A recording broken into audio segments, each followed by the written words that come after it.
తెలుగుదేశం ప్రభుత్వం ఆంధ్ర రాష్ట్రంలో వచ్చినప్పటి నుంచి దాడులు, అక్రమాలు, హత్యలు తప్పితే ఈ గడిచిన 3 నెలల్లో వేరేదేమైనా చేశారా అనడానికి ఎటువంటి పని లేకుండా పోయింది.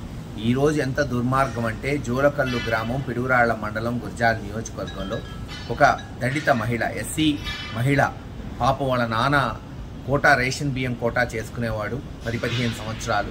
ఆయన చనిపోయిన తర్వాత కూతురికి వచ్చింది. ఆమె కోటా తీసేయటమే కాకుండా వచ్చిన 3 నెలల్లోనే వాళ్ళ కడుపు కొట్టి వాళ్ళకున్న రేషన్ కోటాను తీసేయటమే కాకుండా తెలుగుదేశం నాయకులు 70-80 వేలు కడతావా సస్తావా, లేకపోతే నీ మీద అక్రమ కేసులు పెడతాం, నిన్ను హింసిస్తామని బెదిరించడంతో మరి పాపం ఈరోజో నిన్న రాత్రో ఆత్మహత్య చేసుకుంటామని లెటర్ రాసి కాలువలో దూకిందని ఇందాకే జోలకల్లులోని నాయకులు తెలియజేయడం జరిగింది.